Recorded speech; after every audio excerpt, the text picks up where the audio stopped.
Hello and welcome to this preview of The Banker's How to Run a Bank publication. My name is Brian Kaplan, I'm editor of The Banker, and I'm here with Charlie Corbett, who's the economics editor of The Banker and also the commissioning editor of How to Run a Bank.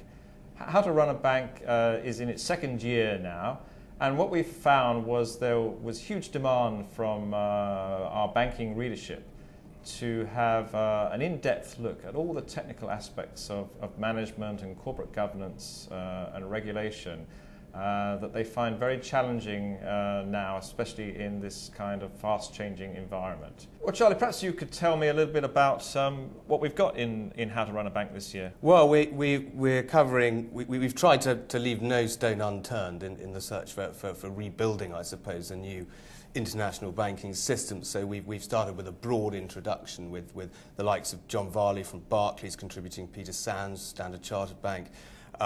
We got the Australian regulator in, John Laker, because they, as a country, he calls it the lucky country, which is apparently ironic. Because they avoided a lot of the pitfalls in Australia that perhaps other developed countries fell into. And then we try to break it down into important areas. So we do a chapter on risk. We've got a chapter on regulation, where Bob Kelly writes for us about what he believes how regulations should change. He's Chief Executive of Bank of New York Mellon, BNY Mellon. Then we have corporate governance, a chapter on corporate governance. We've got Marcello Bianchi in there. He's the head of the steering committee at the OECD, and he's pondering on how we create a new governance framework. We've also got a chapter on building new boards.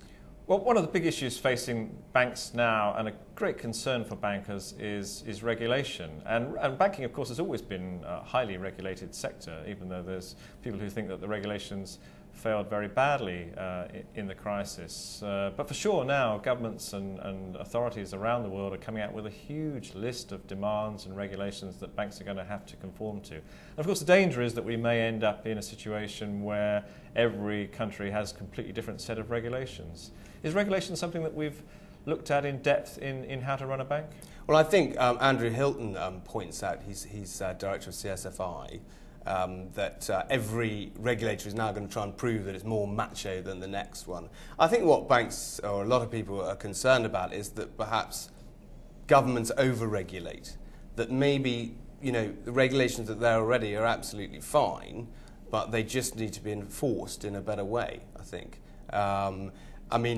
Bob Kelly, he calls for he questions, any number of things, maybe some sort of global alarm system.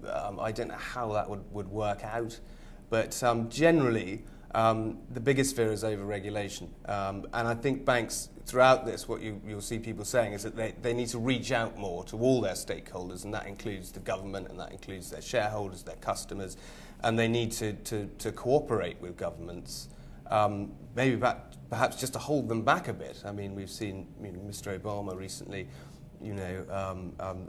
levying all the bankers and once again hauling them over the coals. So that seems to be the general thrust.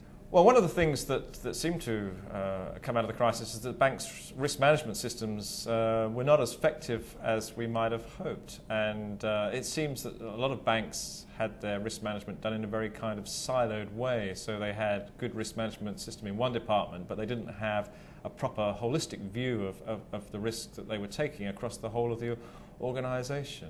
Is risk something that we've looked at in How to Run a Bank? Yes, it is. It's the big issue, actually. We've had three contributors. We've had Alan Smith, who's group head of risk at HSBC. He calls for a more holistic view, and then we took an article that covered the data aspect, how to better use risk data. But I mean, the central theme is that you cannot silo risk. One of the problems was that bank boards didn't understand the risks they were taking. They couldn't take a firm-wide view of risk, and a lot of focus has been in How to Run a Bank is on how banks achieve this firm-wide view of risk using qualitative and quantitative risk and combining them and getting a broad view. And I think that is going to have to be the future of risk management. Well, now you mentioned that risk management wasn't really thought of deeply enough at board level, and that raises a whole other area that banks seem to be unhappy with, which is that their corporate governance systems don't seem to have been very effective, and a lot of non-executive board directors have been criticised because they didn't really understand banking enough. Is that something that we've dealt with in How to Run a Bank? Yes, we have.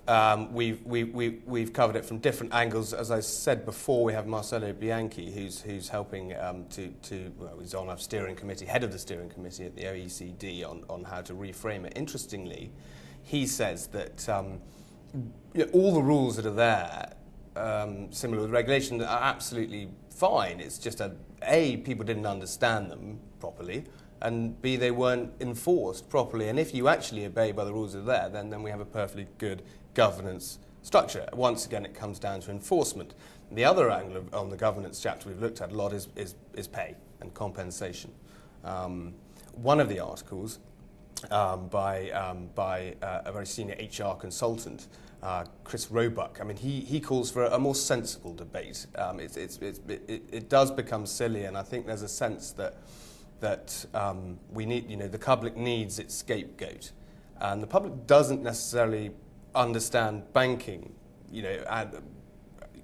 every aspect of banking, or how important it is to the global economy in providing liquidity, and so just simply by throwing stones at bankers and talking about their bonuses. If you don't give bankers bonuses, they will go elsewhere. So, for example, in more developed markets, if governments over-legislate on bonuses and focus just on this one area, a lot of the talent will walk out the door. Well, it does seem that we've covered a huge amount of issues that are vitally important to our readers in How to Run a Bank, and I'm sure that bankers will be interested to get into the detail of some of the articles we've got and hear the views of the experts that you've managed to commission for this publication. And obviously we look forward to getting some feedback from them. And thank you very much for your great efforts in putting the magazine together. Thank you, Brian. It was a pleasure.